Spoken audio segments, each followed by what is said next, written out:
Ayan, magandang hapon mga idol. Ito po yung aking trabaho ngayon.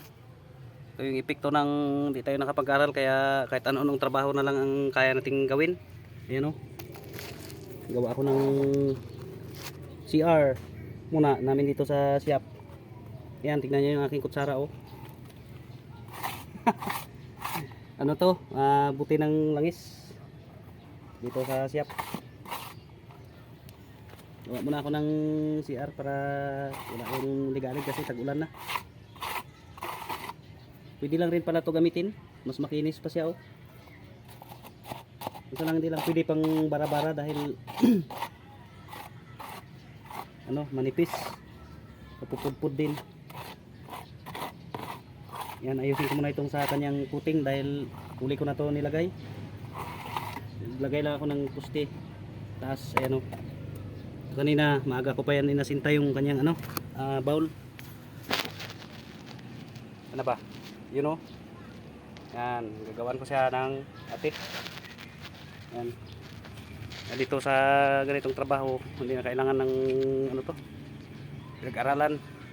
Yan, kaya dahil sa ganito, yan, yung aking mga kasama doon sa shop, katrabaho. Yan ang mga idol yung kaya nating trabaho dito. Mamaya baka madingdingan ko na rin to. Sana nga matipan pa rin para magamit na. Ayun o. Trabaho lang muna tayo ng ano, hindi muna sa pag-ayos dahil hindi pa naman masyadong marami yung customer namin ngayon. Stock lang namin doon, kaya yan, dito muna ako.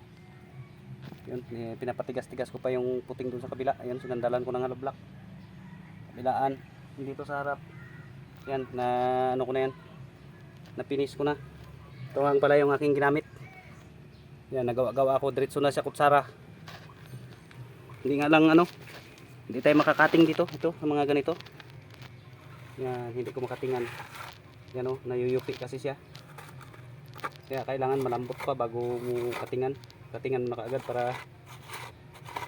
nayuyupi kasi yung plastic. Ano lang to, remedyo. Alam nyo rin ang Pilipino, pagdating sa diskarte, paraan. Talagang para-paraan lang. Ito, ano to, protection para sa anay. Lagyan ko siya. Para hindi anayin basta yung kahoy, dahil kahoy lang to. Yung hollow block sa baba lang. Yan o, isang patong. Hindi ko, pagtiyagaan ko na muna ito tagawin para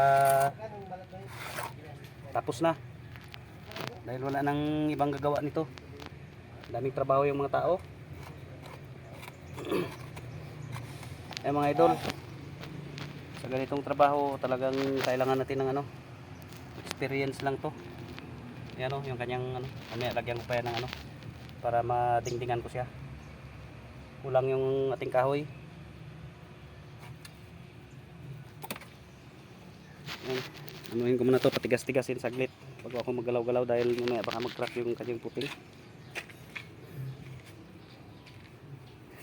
Sa iba to, mga ganitong kan, mga bukas pa to.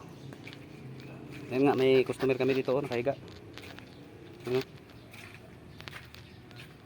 Sobrang kahintay sa amin na magawa yung kanyang unit. Yan, nakatulog na. Tingnan nyo yung mukha kung kilala nyo. Yan o.